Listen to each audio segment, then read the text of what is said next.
मर्दनम देवकी परमानंदम कृष्णं वंदे जगद्गुरुं कृष्णं वंदे जगद्गुरुं कृष्णं वंदे जगद्गुरुं। अभी अभी कुंभ के स्नान की चर्चा करते मेरे मन में शंकराचार्य का एक श्लोक ध्यान में आया।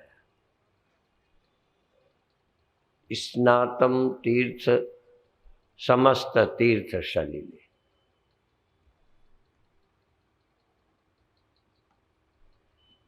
उसने सब तीर्थ में स्नान कर लिया। केवल प्रयागराज नहीं, केवल गंगा नहीं, यमुना नहीं, नर्मदा नहीं, कावेरी नहीं, कन्या, कोई भी ऐसी नदी नहीं बची जिसने उसका स्नान न किया हो। स्नातम समस्त तीर्थ सलिले। सभी तीर्थ के जलों में उसने स्नान कर लिया। दत्तापि सर्वावनी। उसने 1 बीघा 2 बीघा 100 गज जमीन नहीं, उसने संपूर्ण पृथ्वी का दान कर लिया। कोई कर सकता है कि आपका हक नहीं है? संपूर्ण पृथ्वी कैसे दान करोगे? तो मैं दान करना चाहता हूं रायपुर को, क्या करूंगा? उसने संपूर्ण पृथ्वी का दान कर लिया। उसने सब यज्ञ कर लिए और सब देव संपूजिता। उसने सभी देवताओं को, राम की भी, कृष्ण की भी, बुद्ध की भी, महावीर की भी, गुरु नानक देव जी की, उसने कोई देवता नहीं छूटा। सब देवताओं की पूजा कर ली। किसने? जिसका क्षण भर भी मन ब्रह्म में स्थिर हो गया। यस्य ब्रह्म विचारणे क्षणमपि स्थैर्यं मनः प्राप्नुयात्। जिसका क्षण भर भी मन ब्रह्म में स्थित हो गया। चक्र में स्थित हो गया नहीं, नाम जप में स्थित हो गया नहीं, किसी लोक परलोक प्रकाश में स्थित हो गया नहीं। मन तो कहीं न कहीं क्षण भर को स्थिर हो ही जाता है। फिर भी बहुत कम ऐसे अवसर हैं जब मन स्थिर होता है। फिर भी जिसका मन ब्रह्म में, ब्रह्म का विचार करते, यस्य ब्रह्म विचारणे। आज 10 बजे के मिलने के समय किसी ने कहा, मैं निर्विचार पहले वर्षों में हो पाता था, फिर महीनों में हो पाता था, अब मैं घंटों में निर्विचार हो जाता हूं। निर्विचार होना है, पर ब्रह्म विचार के बाद। केवल निर्विचार होने की कोई महिमा नहीं है। यस्य ब्रह्म विचारणे, क्या है ब्रह्म ये स्पष्ट हो, फिर उसमें मन स्थिर हो जाए। जैसे आप मन जब आपका जाता है तो पहले आपके अंदर धारणा है कि मन फला में गया। स्त्री जानते हैं मेरा मन स्त्री में गया, मेरा मन चोरी में गया, मेरा मन किस चीज में गया, लोक में, देवता में, माँ में, बहन में, बेटी में, मेरे गुरु में मेरा मन गया, मंदिर में गया। तो मन जहां गया जानते हो। आपका मन कभी ब्रह्म में गया हो शायद नहीं जानते। जब जानते नहीं हो तो जाएगा कैसे, और जाएगा तो पता चलेगा कैसे कि ब्रह्म में गया। आपका मन जहां जाता है उसे आप जानते हो कि ये औरत है। ध्यान तो लगाता था मैं, पर चला जाता है स्त्री में, चला जाता है बुरे बुरे कामों में, क्योंकि जानते हो। छोटे बच्चे का मन जाए, वो जानेगा ही नहीं कहां गया। तो मन ब्रह्म में रहता भी हो तो क्या, और रहता ही है, ब्रह्म के बाहर कोई रहता कहाँ है। इसीलिए तो कहा पानी में मीन प्यासी है पानी में, मोई सुन सुन आवे हंसी है, पानी में मीन प्यासी है। कम से कम पानी को मछली जानती है, वो भले वो पी नहीं पाती, पेट में पानी न जाने का कारण है, क्यों नहीं जाता वो अलग विषय है, पर वो पानी को जानती है। हम वो हैं कि हम ब्रह्म को जानते ही नहीं है। नहीं जानते तो जहाँ जहाँ जानते हैं, गो गोचर जहाँ लग मन जाई, सो सब माया जानो भाई। मन जाता है, हम पहचानते हैं, आकाश में गया, चंद्रमा में गया, इस शहर गया, उस शहर गया, इस कर्म में, उस कर्म में। ब्रह्म को जानते ही नहीं। इसलिए तुम कोशिश भी करो, तुम्हारा मन कभी ब्रह्म में जाने का सवाल ही नहीं है, क्योंकि गए को कैसे समझोगे। आपका मन जानते हो उसी में जाता। संत भी जानते हो कि ये लाल कपड़े वाले होते हैं या बाल वाले होते हैं, कैसे होते हैं, वहां गया। यदि हम रोड पर हों, भैंस का मन हमारे में आए, देख भी ले, वो थोड़ी समझेगी कि मेरा मन संत में चला गया।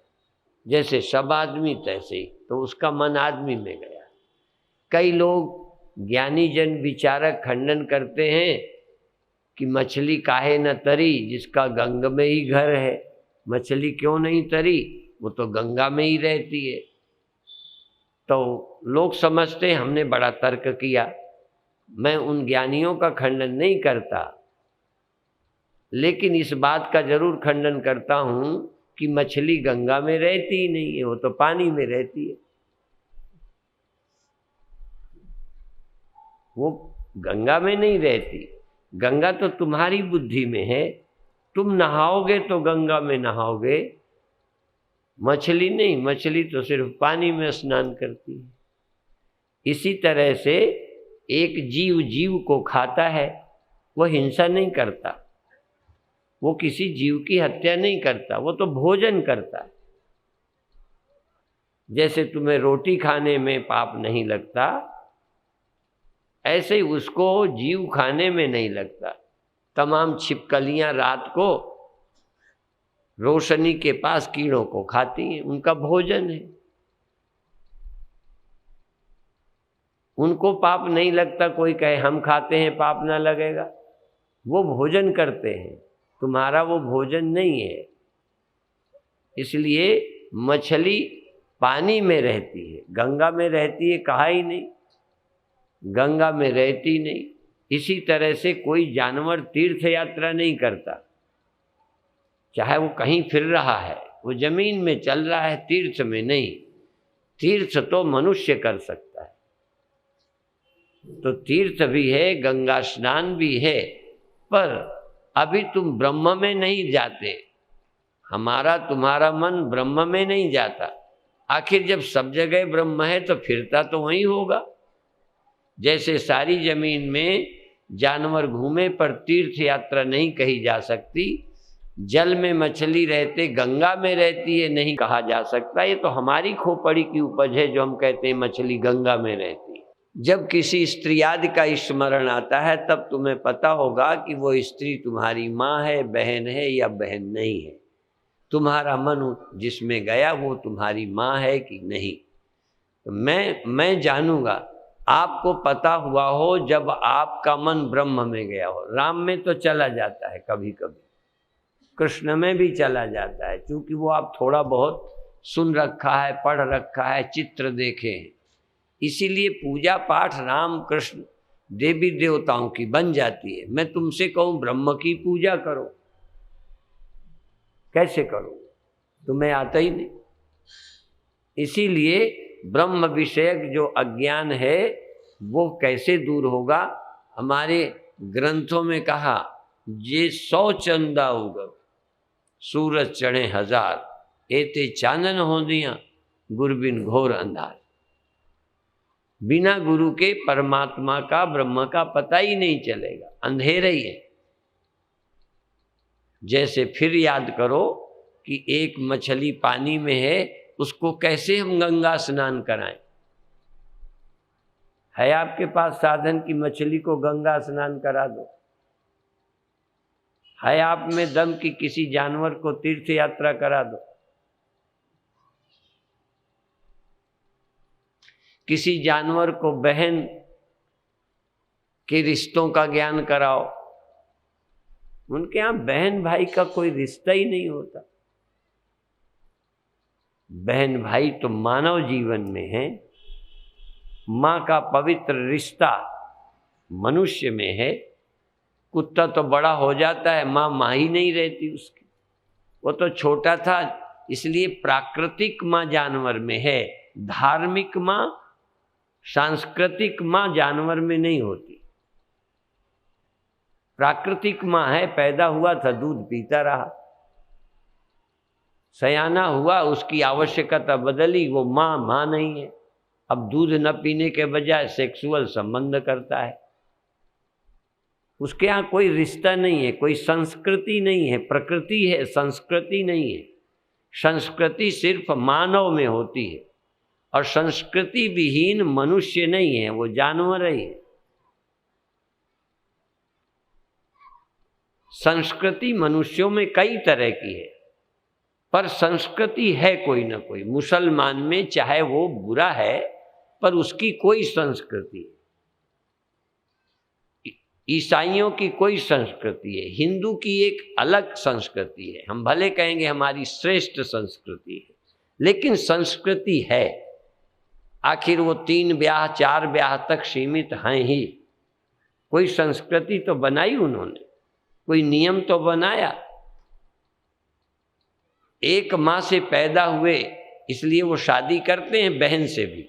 एक पिता से पैदा हुई बेटी से ब्याह कर लेते हैं। एक पिता से पैदा हुए भाई बहन ब्याह करते हैं, पर एक माँ से पैदा हुई बेटियों से शादी नहीं करते। कुछ तो उन्होंने मान्यता है। ऐसा कोई मनुष्य नहीं है जो संस्कृति विहीन हो। जब इस देश के कम्युनिस्ट कहते हैं हम धर्म को नहीं मानते, तो मैं पूछता हूँ बहन से शादी करोगे, बेटी से करोगे? कहते क्यों? हमने कहा धर्म जो नहीं मानते। कोई भी पार्टी वाला कहे, धर्म को अफीम कह के गालियां तो देने वाले नेता हैं, पर उन बेवकूफ़ों को पता नहीं कि यदि धर्म अफीम है तो तुम धर्म घर में अपने अफीम क्यों खाते हो? यदि धर्म अफीम है तो बहन भाई के रिश्ते भी तो अफीम हैं, माँ बेटी के पवित्र रिश्ते भी तो अफीम हैं। नहीं मानते हो? किसी नेता से पूछना। और जब मानते ही हो तो धर्म को गाली क्यों देते हो? धर्म को अफीम क्यों कहते हो? बल्कि ये कहो कि गड़बड़ हुई है, हम धर्म रूपी अमृत छोड़कर अफीम खाने लगे। अफीम है नास्तिकता, अफीम है धर्म का विरोध, अफीम है धर्म के विपरीत जीना। नशे में, कामना के नशे में, वासना के नशे में धर्म अमृत छोड़ दिया। इसलिए आप सबसे निवेदन है कि धर्म का सेवन होना चाहिए। गीता कहती है धर्म अमृत है। धर्म रूपी अमृत सब घर में होना, सबको घरों को पिलाना खिलाना, धर्म में जीना, कामनाओं में अंधे होकर धर्म के नियमों को नहीं तोड़ना, संस्कृति को नष्ट नहीं करना। एक संस्कृति है, तुम प्रकृति पर नियंत्रण करो संस्कृति के द्वारा। तुम प्रकृति के वेग में भी संस्कृति को मत छोड़ो।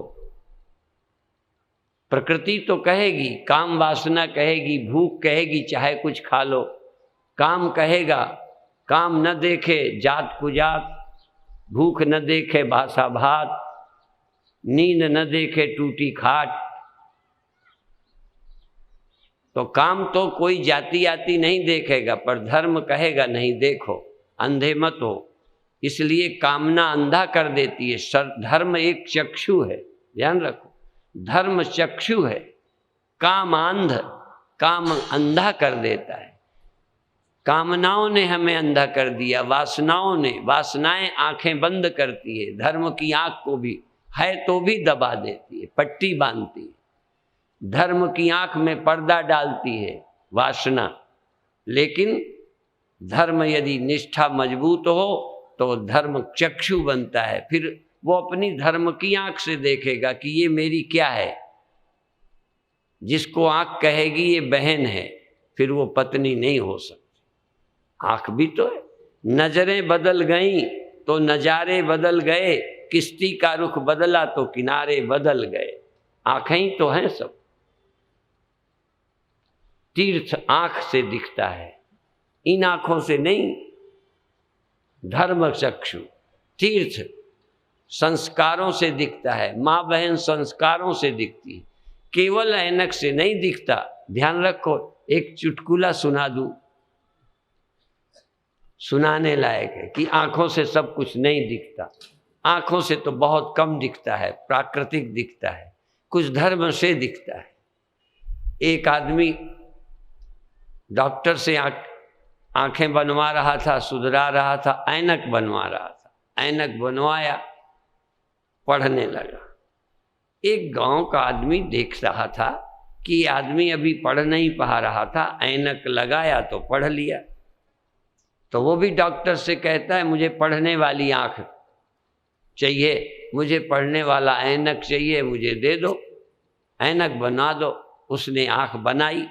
जब बना के 2-4 ऐनक लगा के पहले चेक करता रहा, तो जो अखबार दिया कि इसको पढ़े, उनका पढ़ते हो? कह नहीं। कहने लगे फिर ये पढ़ने वाला ऐनक कैसा? तो डॉक्टर कहता है पढ़े हो? कहने पढ़े तो नहीं। तो कहने लगे फिर ऐनक से कैसे पढ़ोगे? अकेला ऐनक दिखाएगा, लेकिन ये क्या है, ये का है, खा है, गा है, ये तो आपको पढ़ने से दिखेगा, संस्कार से, ऐनक से नहीं दिखेगा। तो जैसे ऐनक होते हुए यदि सब पढ़ लेते तो पढ़ाने के बजाय ऐनक ही लगा देते। यदि आंखों से ही सब दिखता होता तो धर्म की, संस्कार की जरूरत नहीं है। इन आंखों से सिर्फ प्राकृतिक चीजें दिखती हैं। इन इंद्रियों से केवल प्राकृतिक विषय ही जाने जाते हैं। कान से ध्वनि सुनाई देती है, ये क्या बोला है, यह हिंदी है या संस्कृत है या पंजाबी है, कान नहीं सुनता। कान तो सिर्फ ध्वनि पकड़ता है। पहले हिंदी, पंजाबी, अंग्रेजी पढ़नी पड़ेगी। जिसको संस्कार होंगे वो कानों से सुनता है, आंखों से देखता है, नाक से सूंघता है, हाथों से छूता है। आपने संत के चरण छुए या आदमी के, एक शरीर को गर्मी सर्दी हाथ से टच हो गई, ये संतों के चरण छुए। ये संत जो छुए जाते हैं हाथों से नहीं छुए जाते, संस्कार से छुए जाते। जिसको संस्कार नहीं है वो कुछ क्या छुएगा? वो फिर स्त्री पुरुष, मेल फीमेल, बस वो गरम ठंडा, कोमल कठोर, सुंदर असुंदर, इतने। बस स्वादिष्ट भोजन, ये भगवान का प्रसाद है, ये गुरुद्वारे का प्रसाद है। ये प्रसाद कोई जबान को लगता है, प्रसाद कोई हाथ लेता है, प्रसाद हमारा संस्कार लेता है।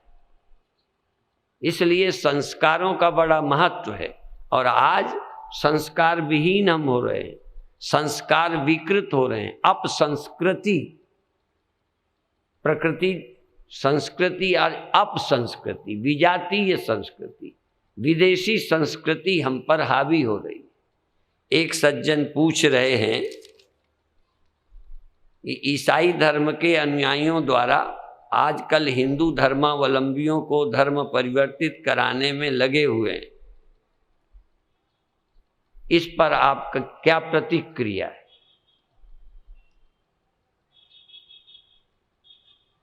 पहले तो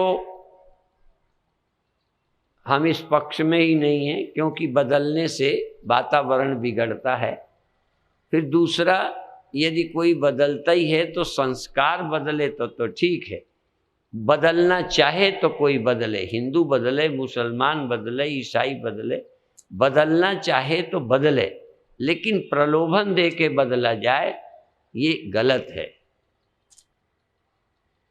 जैसे दबाव से फुसला बौरा कर किसी का धन लूटा जाए, किसी का चरित्र लूटा जाए, किसी का धर्म लिया जाए, ये ठीक नहीं है। मेरी प्रतिक्रिया यही है। पर ये तो देश का दुर्भाग्य है कि आज तक आज़ादी के बाद ऐसी कोई नीति नहीं बन सकी कि छीना झपटी वाला काम बंद होए। मर्जी से कोई कुछ होना चाहता है। मैं साधु बना, मैं हिंदू होते हुए साधु बना तो चोटी कटाई, साधु की चोटी काटी जाती है, जनेऊ हटाया जाता है। जबकि चोटी कटाना, जनेऊ हटाना हिंदू के विपरीत है। पर हिंदू धर्म में ही एक व्यवस्था है सन्यास की। जब वो जाति वर्ण आश्रम से अलग जाता है, क्योंकि ये क्यों लगाई है चोटी?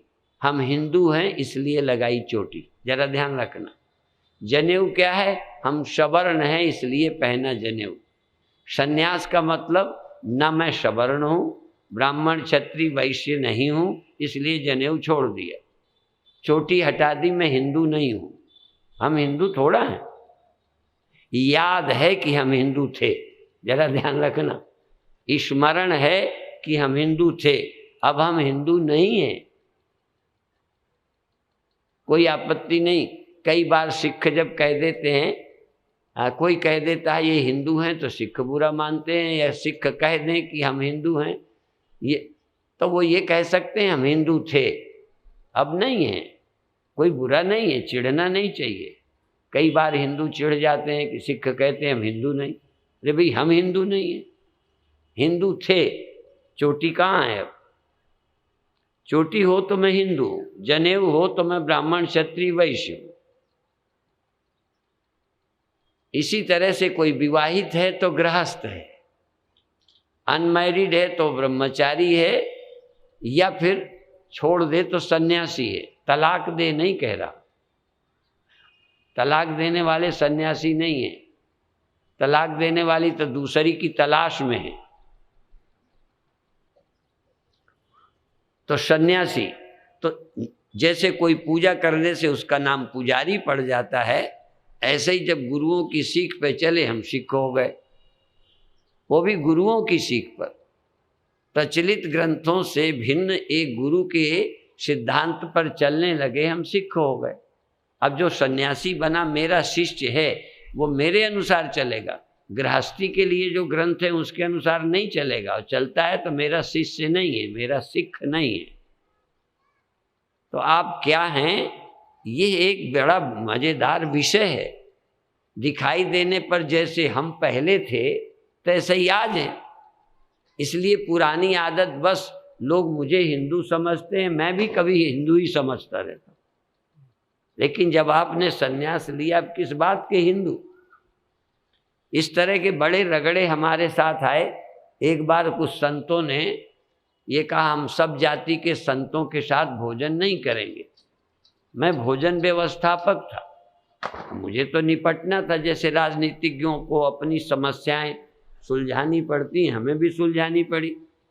तो मैंने साधुओं से पूछा कि सन्यास लेने के बाद आप ब्राह्मण हैं, आप क्षत्रिय हैं? जब हिंदू ही नहीं रहे, चोटी चली गई, जनेऊ नहीं रहा, तो आप ब्राह्मण कैसे, क्षत्रिय कैसे? तो किसके साथ भोजन नहीं करोगे? ऐसे बहुत कुछ पूछा। वह तब भी जिद्द में कई 4-5 साधुओं ने कहा हमारी जाति अभी है। तो हमने कहा भी जिनकी जाति है सन्यास के बाद वो साधुओं से अलग बैठ जाएं, बाकी जिनकी जाति नहीं बची वो इकट्ठे बैठ के खाएं। हाँ, हमारी जाति का है कि असल में क्या है, हम लोग बड़े बनिया हैं। करते क्या है, साधु बनने का लाभ भी ले लिया और जाति भी बनाए रखी। बड़े खिलाड़ी हैं हम लोग। ब्राह्मण भी माने जा रहे हैं, दूसरी जाति के साधु से अपने को सुपीरियर भी माने जा रहे हैं, और कई जगह फिर वो ये मान के चलते नहीं हम तो श्रेष्ठ हैं। काहे से श्रेष्ठ हो? श्रेष्ठ हो तब जब तुम आत्मा हो, देह नहीं। ना हम देह हो, हम आत्मे। हम देह नहीं हैं, हम आत्मा हैं, तो तुम श्रेष्ठ हो। हिंदू से भी, ब्राह्मण से भी श्रेष्ठ हो। क्षत्रिय से कब? जब तुम देह नहीं हो, आत्मा हो। अदेह हो तो बेईमान हो। नाटक साधु होने का, नाटक ज्ञानी होने का, नाटक सन्यास का, और बने हो वही के वही। जैसे गुरुओं ने सिखों को जाति धर्म से ऊपर उठाया, लेकिन वहाँ भी जातियाँ घुस गई। ये हिंदू से जाति निकलती ही नहीं। ये कुछ भी बन जाए, ब्रह्म भी हो जाए, तो भी जाति पकड़े ही रहता है। ज्यों केले के पात में पात पात में पात, त्यों हिंदू की जात में जात जात में जात। हिंदू ये जातियों का कीड़ा है, खोपड़ी से निकाल ही नहीं पाता। यदि ये निकाल पाता तो आज देश जाने कहाँ होता। पर ये मान्यता कहाँ हटानी है?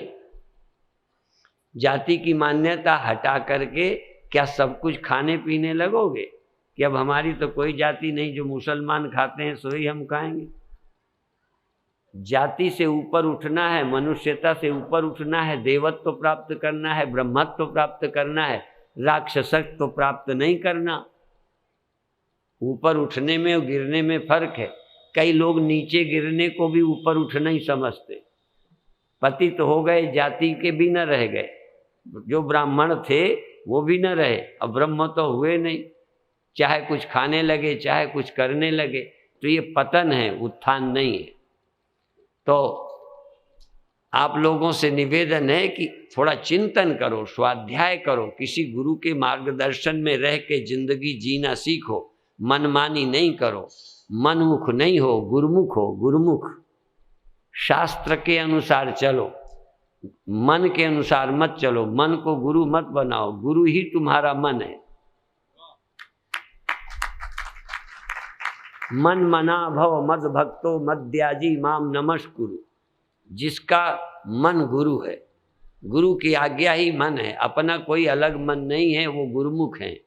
भगवान ने यही अर्जुन से कहा था कि तुम अपना मन मुझे दे दो, तुम अपने मन वाले न हो, मेरे मन वाले। मन मना भव, तू मेरे मन वाला बन जा।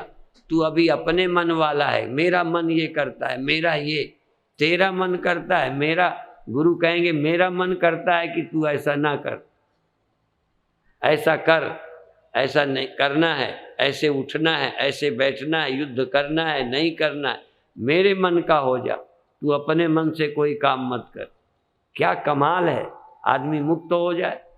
मन मना भव मद भक्तो मद्याजी माम नमस्कुरु। भगवान कहते हैं मेरे मन का हो जा। बहुत कम लोग गुरु के मन के हो पाते हैं, भगवान के मन के हो पाते हैं, माता पिता के मन के हो पाते हैं, अपने ही मन का। शांतनु के दूसरी शादी करना है। भीष्म पितामह उनकी शादी के लिए अपनी शादी न करने का संकल्प ले ले, क्योंकि ये शादी करेंगे, इनकी संतान होगी, इनकी संतान राज्य रहेगी। तो उस दूसरी शादी के जो पिता थे बेटी के, उनकी शर्त थी कि मेरी बेटी का ही बेटा राज्य करेगा, सत्ता पर रहेगा, तो मेरी बेटी का ब्याह होगा। तो भीष्म ने कह दिया मैं शादी ही न करूं। देखो, पिता के मन के लिए अपना मन छोड़ दिया। मन राखे या मन बेचे सतगुरु के पास, अपने मन को बेच दो। बेची हुई चीज उसकी हो जाती है, बेचना शब्द। आपने मकान बेच दिया, फिर भी कहते हो ये पहले मेरा मकान था, अब पहले था, अब कहाँ तुम्हारा है, तो बेच दिया। ऐसे ही अभी हम कह रहे थे पहले हम ब्राह्मण थे, भूतपूर्व ब्राह्मण, न कि वर्तमान। कहन वर्तमान में क्या हो, मनुष्य हो, कहते मनुष्य भी नहीं है। मनुष्य तब थे, मनुष्य तो सभी होते हैं जो देह वाले होते हैं, हम तो आत्मा वाले हैं। हम देह नहीं हैं, हम हिंदू नहीं हैं, हम ब्राह्मण नहीं हैं, ना हम मनुष्यो न च देव यक्षो। मनुष्य नहीं, उत्कृष्ट होकर देवता भी नहीं है। न च देव यक्षो, ये भी नहीं कि हम थोड़ी साधना की है तो अब मनुष्य नहीं रहे, देवता हो गए हैं। ना देव यक्षो, देवता भी नहीं, यक्ष भी नहीं, फिर हो क्या? कहें जो हम थे वही हैं या वही रहेंगे। अर्थात वह परम तत्व सृष्टि के पहले से थे, आत्मा है। अहम ब्रह्मास्मि चैतन्योहम शिवम, वो हम हुए नहीं थे, अजान कर्मज नहीं है, कर्म से देवता बनते हैं, कर्म से कुछ बनता है, संत बनता है। हम क्या हैं? जो थे। आत्मा बनती नहीं, बल्कि सब बनना जहाँ खो जाता है तहाँ जो बचती है शेष, वो आत्मा है। इसलिए आत्मक ध्यान, आत्मा का ध्यान, ब्रह्म चिंतन, क्षणम ब्रह्माहमस्मीति यह कुर्याद आत्मचिंतनम तन महापातकम हंति तमः सूर्योदय था। मैं ब्राह्मण हूँ, इससे चिंतन से बहुत लाभ है, पर एक नुकसान है, औरों से तुम श्रेष्ठ हो जाते हो और छोटे हो जाते हो। इसलिए ब्राह्मण होना भी छोटा सा अपराध है, ध्यान रखो। साधु बनना बहुत अच्छा है, पर फिर भी तुम साधु हो तो ये असाधु है। वो असाधु लगते हैं, तुम साधु लगते हो। ये भी अच्छा तो है, पर पूर्णता नहीं। पूर्णता है कि तुम ब्रह्म हो। पर आप कहोगे फिर हम ब्रह्म हैं, ये शैतान है। ऐसा होता ही नहीं। तुम ब्रह्म हो तो ब्रह्म होता ही वो है जो सब कुछ हो। जो सब कुछ ना हो ब्रह्म होता ही नहीं। जैसे एक घड़ा अभिमान करे कि मैं घड़ा हूँ, एक अभिमान करे मैं छोटा घड़ा हूँ, एक अभिमान करे मैं श्रेष्ठ घड़ा हूँ। अच्छा है, ये तो हो गया। एक घड़ा कहता है तो जब कोई श्रेष्ठ घड़ा है तो अश्रेष्ठ है, कोई बड़ा घड़ा है तो ये छोटा घड़ा है। इस तरह का एक अभिमान रहेगा। पर एक घड़े ने कहा मैं घड़ा नहीं, मिट्टी हूँ। अब ये कहोगे तो ये मिट्टी है तो बाकी कोई और क्या है? और मकान है और घड़ा है, तू मिट्टी है। कहते नहीं, जो समझेगा मैं मिट्टी हूँ वो ये नहीं समझता कि ये घड़ा है, ये मकान है। मैं मिट्टी हूँ, सब मिट्टी है, मेरे सिवा कुछ और नहीं। मैं ब्रह्म हूँ का मतलब मेरे से सिवा कोई और नहीं। मया अतिरिक्तम यद यद्वा तत्तद मिथ्येति निश्चित। और सब कुछ होने में, बड़ा होने में छोटा होता है, जीव होने में ईश्वर होता है। इसीलिए स्वामी राम ने कहा मैं न बंदा था न खुदा था, मुझे मालूम न था। दोनों इल्लत से जुदा था, मुझे मालूम न था। वजह मालूम हुई तुमसे न मिलने की सनम, मैं ही पर्दा बना था, मुझे मालूम न था। ये मैं को समझने की कोशिश करो। मैं को समझिए। मैं का विज्ञान आवश्यक है। इसलिए मैं जब ब्रह्म हूँ ये समझूंगा तो ये नहीं कि मैं तो ब्रह्म हूँ ये शैतान है। मैं ब्राह्मण हूँ तो कोई शूद्र है, मैं श्रेष्ठ हूँ तो कोई अश्रेष्ठ है, मैं सुपीरियर हूँ तो इन्फीरियर कोई है। असल में जब मैं ब्रह्म हूँ तो ये नहीं कि मैं ब्रह्म हूँ ये कोई और है। मैं ब्रह्म हूँ तो जगत भी ब्रह्म ही है। ब्रह्म ही वेदम सर्वम, ब्रह्म ही वेदम सर्वम, आत्मा ही वेदम सर्वम। अर्थात सब ब्रह्म है, सब गोविंद है। जब कोई जानता है मैं गोविंद हूँ, जरा फर्क समझो। जो समझेगा मैं गोविंद हूँ तो वो ये समझेंगे मैं ही सब कुछ। इसलिए यो माम पश्यति सर्वत्र सर्वम च मयि पश्यति तस्याहम न प्रणश्यामि सच में न प्रणश्यति। भगवान ने कहा जो मुझे सर्वत्र देखता है, सबको मुझ में देखता है, वही वो फिर मुझसे कभी जुदा नहीं होता, मैं उससे जुदा नहीं हो सकता। तो सब गोविंद है, सब गोविंद है, गोविंद बिन नहीं कोई। बिना गोविंद का कोई है ही नहीं, क्योंकि गोविंद तो अस्तित्व है, एग्जिस्टेंस है। बाकी तो गोविंद में ही दिखते हैं। जैसे एक मिट्टी के भांडे, एक मिट्टी के बर्तन, सब बर्तन हैं पर हैं तो मिट्टी ही। सब में है कौन? तो सब मिट्टी के बर्तन, मिट्टी ही मिट्टी, कोई मिट्टी से अलग नहीं। तो सब गोविंद है, सब गोविंद है, गोविंद बिन नहीं कोई। गोविंद से अलग कोई नहीं है, गोविंद से अलग कोई नहीं है। इस तरह से गोविंद का ज्ञान करना, गोविंद को प्राप्त करना, जीवन धन्य करना। इसके लिए जैसे एक बर्तन, मिट्टी कुम्हार के हाथ रहती है, वो इतनी समर्पित, वो जड़ है, वो जैसा चाहे बनाए, छोटा बनाए, कारीगरी करे, कूटे पीटे छाने, बनाता रहता है, वो बनती रहती है। ऐसे ही जो गुरु के हो जाते हैं वो जो चाहे गुरु बना देता है। और बनाता क्या है? एक में बनाता है, एक में काटता है। जब कोई मूर्ति बनाता है तो बनाता नहीं, काटता है। देखो मिट्टी का घड़ा बनाया जाता है, जरा ध्यान रखना, उसमें उसकी कारीगरी है। इसमें क्या है कि एक कारीगर पत्थर को काटता है, काट काट करके जो मूर्ति जैसा नहीं है उसको निकाल देता है, बचती है मूर्ति। दोनों में फर्क है। मिट्टी का घड़ा बनता है, उसमें और कोई आकृति नहीं थी जिसको निकाला, पर पत्थर की आकृति, पत्थर में से जो भगवान जैसा नहीं है उसको काट काट के फेंकता जाता है, जो बच जाता है भगवान। इसी तरह नेदम यदिदुम उपास्ते नेति नेति नित्य निगम कह, नेति नेति करके निकालता जाता है, सबको जो निकाल देता है, जो बच जाता है वो ब्रह्म है, बनाता नहीं है। और फिर जब एक बार निकाल देता है, फिर देखता है कि जो निकाला था बचा ही कुछ नहीं। क्योंकि यदि मिट्टी में से घड़ा निकालोगे तो निकाल के रखोगे कहाँ, क्या रखोगे?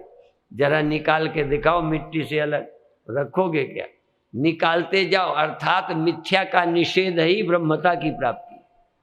मिथ्यात्व का निषेध करते ही ब्रह्मता बच जाती है। इस सत्य का अनुभव करें।